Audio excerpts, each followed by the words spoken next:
حضرت شیخ احمد مجدد الفسانی علیہ رحمہ فرماتے ہیں، جو شخص اپنے اوپر 10 چیزوں کو لازم کر لیتا ہے تو لازمی نتیجہ یہ ہوتا ہے کہ وہ متقی بن جاتا ہے۔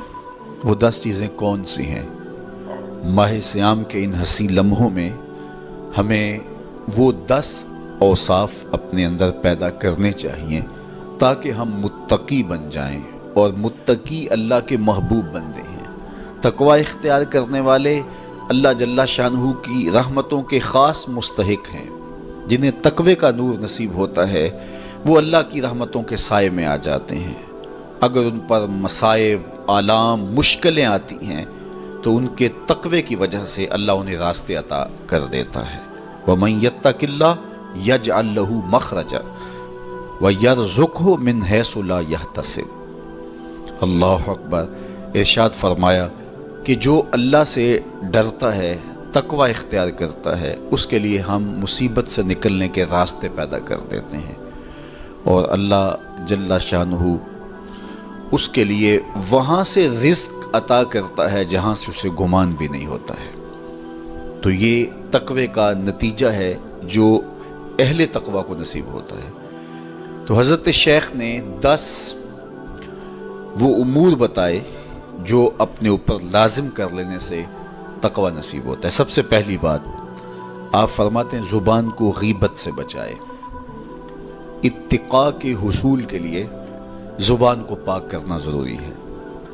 انسان کے زیادہ تر گناہ اس کی زبان کی وجہ سے ہے، اور غیبت یہ بدترین عمل ہے، اور اس کو بدکاری سے بھی برا قرار دیا گیا ہے۔ الغیبت اشد من الزنا۔ تو اپنی زبان کو غیبت سے بچائے۔ دوسری بات ارشاد فرمائی کہ بدظنی سے بچے، کسی سے خواہ مخواہ بدگمان ہو جانا اور اپنے دل کو کسی کے لیے میلا کر لینا اور اس کی بدگمانی دل میں پالنا، تو یہ تقوی کے منافی ہے۔ تو کسی کی بدگمانی سے، بدظنی سے اپنے دل کو بچائے، زبان کو غیبت سے بچائے، دل کو بدگمانی سے بچائے، اور مسخرہ پن سے بچے۔ بات بات پہ ٹھٹھے مار کے ہنسنا اور اس طرح کی زندگی بسر کرنا۔ اور آج کل تو جب بھی دوست احباب اکٹھے بیٹھتے ہیں تو سنجیدہ اور متین باتیں کم ہوتی ہیں، زیادہ وقت لطیفوں میں ہی کٹ جاتا ہے۔ انسان کو خوش مزاج ہونا چاہیے، اس کی طبع میں شگفتگی ہونی چاہیے، لیکن شگفتگی، خوش مزاجی اور مسخرہ پن میں فرق ہے، اس کو سمجھنا چاہیے۔ سنجیدہ اور متین زندگی یہ مومن کی زینت ہے، انسانیت کا حسن ہے۔ اس لیے تقوی کے حصول میں مانع ہے مسخرہ پن۔ اگر کوئی شخص متقی بننا چاہتا ہے تو اس کو سنجیدہ اور متین بننا ہوگا۔ طبیعت کی خوش مزاجی یہ معنی نہیں ہے، لیکن مسخرہ پن اور چیز ہے، اس سے روک دیا گیا۔ چوتھی چیز حضرت شیخ احمد فرماتے ہیں کہ اپنی آنکھ کو حرام سے بچائے۔ اپنی آنکھ کی حفاظت کرنے سے تقوی حاصل ہوتا ہے۔ جب آنکھ خراب ہوتی ہے تو دل خراب ہوتا ہے، جب دل خراب ہوتا ہے تو پھر پورا بدن خراب ہو جاتا ہے۔ اس لیے وہ دروازہ جو کھلا ہے اور اس سے بدی شر اندر اتر رہی ہے، اور پھر اس سے آپ کا سارا نظم ہستی برباد ہو رہا ہے، تو اس دروازے کو بند کریں۔ تو اپنی آنکھ کو حرام سے بند کریں۔ پانچویں چیز ارشاد فرمائی، ہمیشہ سچ بولے۔ جھوٹا شخص کبھی متقی نہیں ہو سکتا۔ اتقاء کے حصول کے لیے اپنے آپ کو سچ کا خوگر بنانا ہوگا۔ سچ کے بغیر کبھی نہ بولیں۔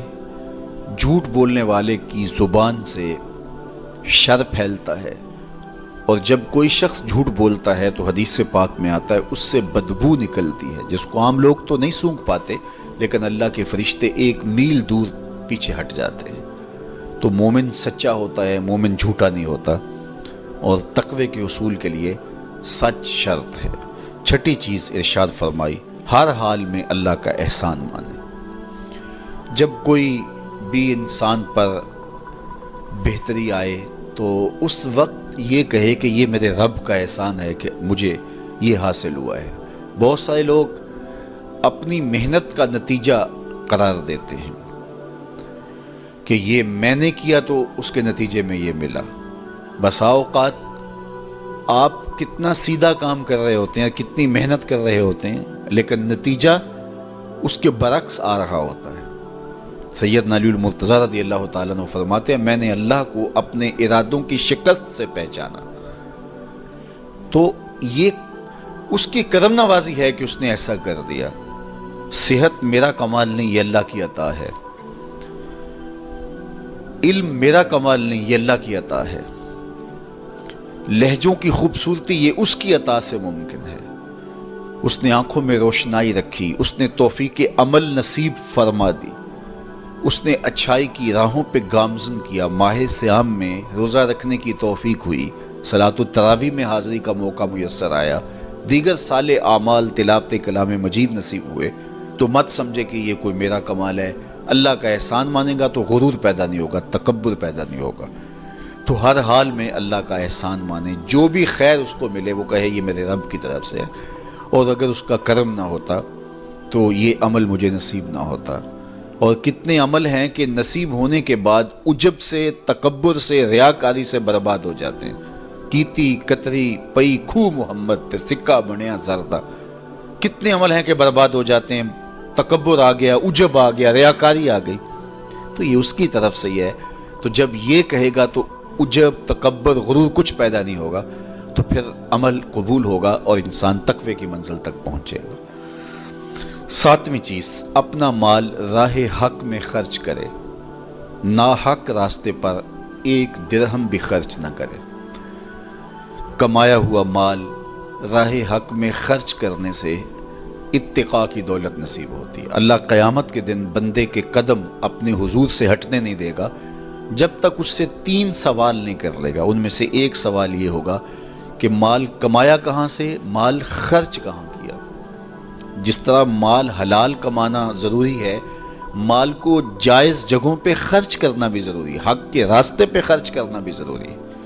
اس لیے یہ اپنی طبع کے اندر لازم کر لے کہ کبھی بھی اس کا مال کسی ناجائز اور فضول کام میں خرچ نہ ہو، راہ حق میں اس کا مال لگے۔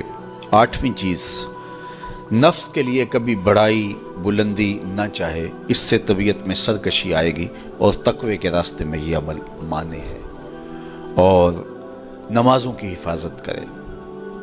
نمازوں کی اگر حفاظت نہیں کرتا تو باقی سارے عمل اس کے پاس ہیں، تو وہ متقی کیسے بن سکتا ہے؟